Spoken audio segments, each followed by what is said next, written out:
what's up? 8-Byte Brian back here again, and I'm back for Flea Market, Thrift Store, and video game pickups for the month of March. So I got a good amount of stuff to show you guys this month. Not as much as some of my other months with flea market pickups and stuff like that, but definitely some really cool and interesting stuff to go through. So as always, let's go through toys and other unusual pickups first, and I'll show you what I got. Alright, now this is one of the most interesting things that I picked up, and I guess I should kind of classify this under video games. And I will have to say this was not cheap, but it was just so interesting I had to pick it up for my collection, and that is a Nintendo Power suitcase. Look at this thing. You got Zelda and Mario on the front with a big bright Nintendo Power logo with a red handle. And I imagine this was probably a mail away that, you know, some kid probably sent away for out of the Nintendo Power magazine. And I've just never seen one before. This is so cool. So I paid $50 for this, which I know is a lot. But sometimes I will pay a little bit extra just when you see something so unusual, you know, like in a week or two at this store, at a flea market I go to, you know, it's like, this thing will probably be gone, and it's just such an interesting conversation piece, and, you know, just a collector's item, and I had to pick it up. Like, imagine you're a kid in 1985, and, you know, you're going to a sleepover or going on vacation, and this is your suitcase. How cool is this? I love anything like Nintendo Power branded, like some of the trash cans that I have that are the metal Zelda trash cans, or folders and trapper keepers. All this miscellaneous merchandise is just really, really neat and interesting. So, really happy I picked this up, even though it was a little pricey. Alright, and moving right along. Let's see, as far as other oddities go, this I just picked up recently, and this is a Kellogg's limited edition Pokemon cereal box. Check that out. Of course, you know, with Pokemon Go and Sun and Moon picking up steam right now, Pokemon's, you know, definitely the popular thing. You got the gold logo on the front with Pikachu and looks like an Oddish and a Poliwhirl on the front there, and even a you know, a little find the different Pokemon game on the back, and this actually had like Pokemon flavored marshmallows in it. But I have a Nintendo cereal box, so this was just so unusual that I was like, oh man, for the $5 that I paid for it, I had to pick it up. Just really weird and wacky and cool. So definitely glad I picked that up. Really neat. And then also, actually, let me do these first because they're really hard to display. I picked up a bunch of collector's glasses, as you probably just heard. These were from Pepsi, these ones here, and I already had 2 or 3. I got these for about $6 or $7 a glass, and they're from 1971. And here you have the flash. I love the design. Reminds me of like Kubrick or Ditko or something like that. They just look really fantastic. Robin. Another nice glass. Don't know how well these are going to show up on the camera, being as they're so reflective. And Wonder Woman. So now I have a set of 5 of these. I don't have the full set yet. I have Shazam, Aquaman, Wonder Woman, Flash, and Robin. So hopefully I'll be able to find like Batman and Superman soon. And then also I found, which I've never seen before, a bunch of Pizza Hut collectible E.T. glasses. Or this one where E.T. is saying, "I'll be right there," to Elliot. And these are from, what's the date on this? Doesn't really, oh, there we go, 1982. And E.T. in with a bunch of stuffed animals saying, "Home."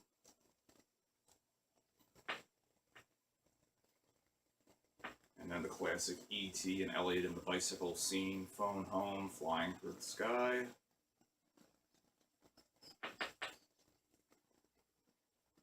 And then E.T. saying, "Be good," And you know, I think that's Elliot's sister. I don't remember. I haven't seen the movie in years.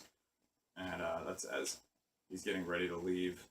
But they're really cool looking glasses, so I love collectible glasses. They're really fun. Also, with Weird Oddities, I also picked up this bunch of TV guides. I collect TV guides every now and then, depending on how the covers are. And these are really cool. These are all of The Simpsons. Got all 4 for $1. And you have Bart there, Grandpa Simpson and Homer,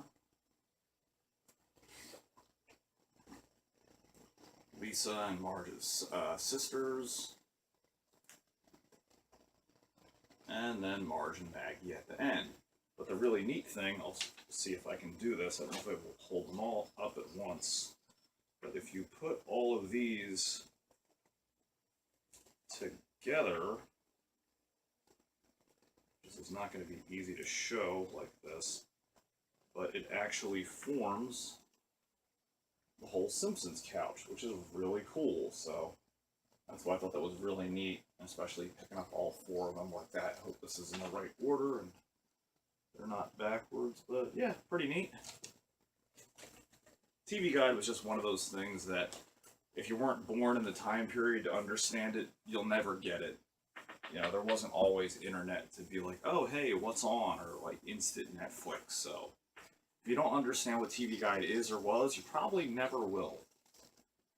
Okay, moving along. I also found this is really neat. I should have shown this with my Nintendo suitcase, but this is I did the Choose Your Own Adventure series of books, and I had no idea that this existed. This is Nintendo Choose Your Own Adventure books, and this is called Pipe Down. You know, of course, a terrible play on words. And Princess Peach playing basketball in the background for some reason. Like, what the hell is going on there?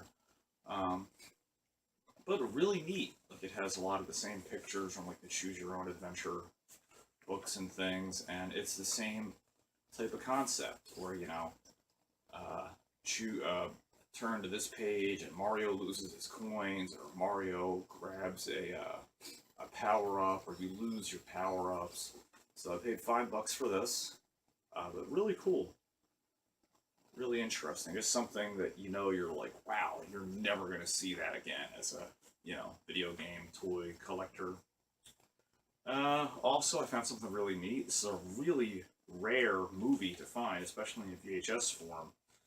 This is one of 2 main video game movies that came out in the 80s, and this is The Last Starfighter. This came out in 1982, I believe, and this is about a kid who played Star Raiders, an Atari 2600 game at his local arcade, and was really, really, really good at it. And he always dreamed about, like, flying off in outer space and having adventures. And then his high score was so good that the Galactic, I don't know, Space Command or something, recruited him, because these arcade machines, people didn't really know, they were trying to recruit people to fight in their battle against the alien race that was attacking them. So the highest scores out of these machines, they would say, oh, hey, you can be in our army as a special pilot to, you know, fight the space aliens. And so he gets recruited and goes off into space and, you know, helps to fight a galactic war. And just really cool. This is a movie you do not see anywhere. Just because it didn't really do that well. I mean, it did okay, but you know, this was a very niche movie when it came out, that only people, if you really like video games, and especially at this time in 1982, Atari was popular, but it was still, at that time, arcades were kind of considered seedy, so therefore a movie based on video games from that time period didn't really do that well to begin with. So, very rare find, and I think I paid $0.25 or 50 cents for that at the most. Really neat. Love to find a copy of The Wizard, but I don't think I'll ever come across that in my travels. If you find a copy of that, usually anywhere, people are going to charge like $15 for that just because of how popular the movie is, which is crazy because it's just a VHS, but whatever. Also, I found a bunch of vintage 77 Star Wars figures. And here we got IG-88. Completed my Bounty Hunter collection. They don't have their accessories, but they still look nice. And then we have Dengar. and Forlom. And these were the bounty hunters that you saw in the Empire Strikes Back with Vader on the Star Destroyer, you know, when he tells Boba Fett, no disintegrations. And of course, Boba Fett I've had him since I was a kid, and he's probably my very favorite Star Wars figure with his gun. But this were just the rest of the bounty hunters that I didn't have for my collection. And let's see, other stuff that's not game related. Also found a bunch of cool comic books. I paid $5 for this. This is Spider-Man, I think 24 or 28, I don't remember. It's missing a cover, but this is a first appearance of Molten Man, and this is a very early Spider-Man comic from 1965 or 64. This is an old Silver Age comic. And even without the cover, this is still worth $30.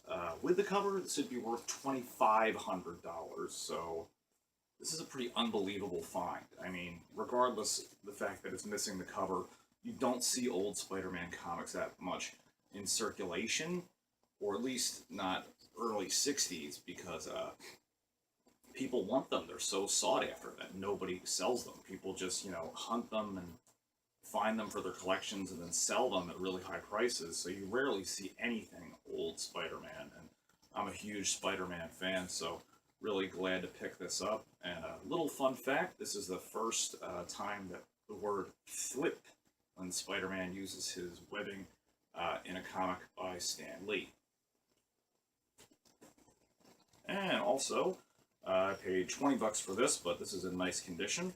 Another Amazing Spider-Man, where he reveals his secret identity. And this is 1970, maybe 71. So it's the beginning of the Bronze Age. Might be argued that this could still be a last Silver Age comic, because if it's 70, the Silver Age technically ended in 1970. But that's still at full year, I consider it, up until the beginning of 71 when the Bronze Age started. But very nice cover, so this is worth the $20 for me, just because, again, you don't see a lot of Spider-Man stuff. So very, very happy to put that in my collection, because I'm a huge, huge, huge Spider-Man fan. And then some other cheaper comics that are Silver Age from the 60s. I picked up from a unheard of comic book printing company. This is called Flyman from Mighty Comics Group. That's from 1966, and I believe I paid $3 for that. Yeah, $3 for this. Just really like the artwork on it a lot.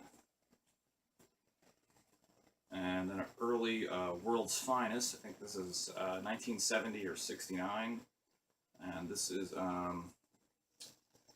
oh, yeah, this is where him and Robin are transported to this planet where they suck their life force so these two alien crime lords can live for like hundreds of thousands of years. But again, really, they just like the cover art.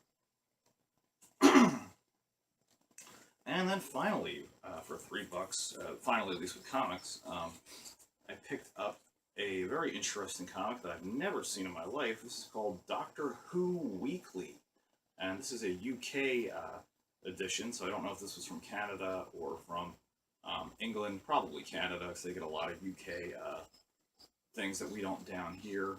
And it's just, you know, everything Doctor Who. And really neat. I never saw that. And you can always tell with UK comics, because they're much larger than American comics. Like, I have a lot of Transformer comics that I did in my comic book tour. And they're all about this size. So really neat to find that. And then last but not least, as far as with toys, I found this vintage Mighty Morphin Power Rangers watch with Zack, the Mastodon Black Ranger. And you can see it says Mighty Morphin on the little band there. And I believe it says, yeah, Black Ranger up top. And I replaced the battery so it's working. And you can see Zack in the center and his little Mastodon thing down there. And this is a 1994 or 1993 vintage watch, so really cool. The store that I go to, a video game store, also has a Red Ranger and a White Ranger, so I'm probably going to go back and get the other two for $5 a piece. That's a steal for like vintage Power Rangers collectible merchandise. Alright, so that's going to pretty much do it for toys. Now let's move on to video games. Alright, so first off, this is one of the best deals I think I've ever found anywhere. Early this month, I found a 3DS XL. I found this at my local flea market and only paid $10 for this. So that was unbelievable. It works flawlessly, and I immediately went out and purchased a copy of A Link Between Two Worlds, which I was dying to play, which is a great game, but that's separate. I don't count that for this video because I, paid like $30 for it. But this is unbelievable. I mean, it's like $200 off. A $10 3DS XL, and works absolutely flawlessly. So awesome to own one of these finally. And let's see, I picked up a Genesis game, picked up Budokan, the martial spirit, which is kind of like Karate Champ, where you're using kendo sticks and you're training the art of the samurai. And this is a pretty uncommon game, got that for $5, so, I always like unusual or oddball games, so cool to add that to my collection. And then for PS1, I picked up Cool Borders 2 for $1. I didn't have that. Quake 2 for PC, which is a fun game. Love the Quake series. Diablo 2, which is really rare for some reason. I guess this didn't sell very well, so you don't really see Diablo 2 much anywhere. Not really that valuable, but just cool to find. Picked up Mortal Kombat Deadly Alliance for the GameCube, which I had this on PS2. I never played it on GameCube, and this was only $2. So, great bargain, great value there. And then also picked up New Super Mario Bros. Wii for, for $4, which is crazy. That's easily like a $20 to $25 game, and pretty fun. So glad to add that to my Wii library. And then I picked up, of course, you guys know me, some Atari stuff, as always. Picked up a very rare Avalon Hill game called Death Trap at my local game store, which I paid probably $20 for with some trade and stuff like that. It was $25, but this is really, really rare. This is like rated a 9 or a 10 almost. Like, you'll never see a copy of this in your life. That's how rare this is. So glad to add that to my Atari collection. Also picked up Commando, which I'll bet a lot of people didn't know was even out on the Atari. The same game for the Nintendo. There's a lot of NES games that came out on Atari as well. And for the Atari, it's not bad. It plays pretty good. You'd be surprised. You'd think it would play like crap, but it actually plays pretty decently, I gotta say. Good game. I think I paid $7 or $8 for that. And then another rare game, I picked up Rock and Rope, which is a lot of fun.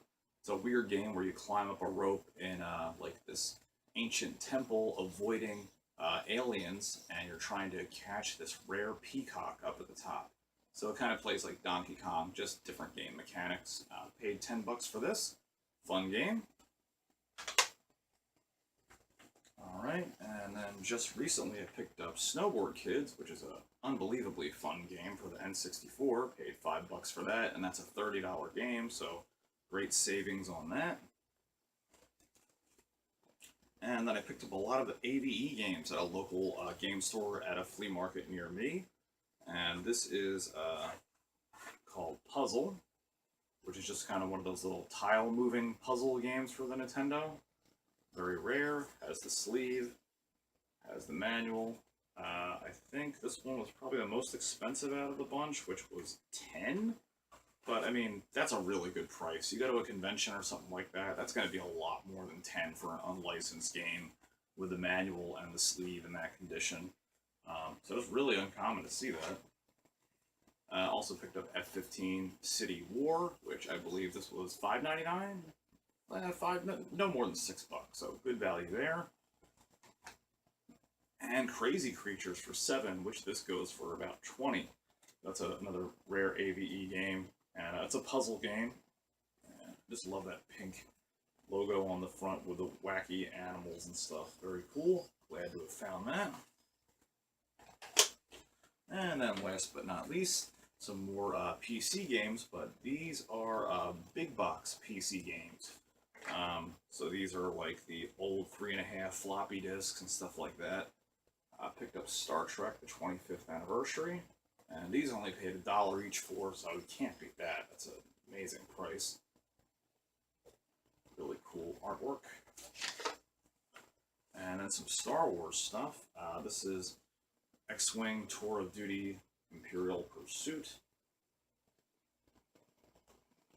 And I'm actually going to try these out on my computer, see if I can get these guys to work if the discs haven't gone bad. And then in the same series, B-Wing Tour of Duty, except you're piloting a B-Wing. And what's really neat with these, I'll open this up and show you really quickly, is that inside here, there's actually a publication that Lucasfilm would send out with the games, which I'm sure this must be unbelievably rare to see, but there was their own newspaper that got sent out with it, talking about different games, and it even shows different stuff of like the movie and the game development. Like this, they're talking about like Sam and Max game and stuff like that. Then you have the catalog at the back, which shows different Star Wars merchandise that you can buy. And you can get different stuff like little statues and watches and things like that. So this, for the $1 for the game, I mean, this is just, you know, cool in and of itself. I mean, just, you know, the art on the company store, you know, showing Super Empire Strikes Back and everything. Like, how cool is that? You're never going to see stuff like that anywhere. Alright. So, I believe that is going to do it for the month of March, guys. So that's everything that I picked up this month from my flea market, thrift store, and video game hunts that I do. I think overall I probably spent close to $200 on the month, which is usually what I budget myself, which isn't that much. I mean, the suitcase is what really cost me. That thing was pretty pricey. Other than that, it would have been pretty reasonable, especially finding a 3DS XL and, you know, other games that retail for 20 to 30 bucks. So I think I did okay. Let me know what you guys found out there this month, and make sure to keep on hitting those flea markets and thrift stores. Keep hunting, and let me know what you find out there. I'll see you guys next month. Take care. Hey guys, if you liked the video that you just watched, go ahead and hit that subscribe button down below. And if you do the Facebook and Twitter thing, follow me at #KingerRetro. See you next time.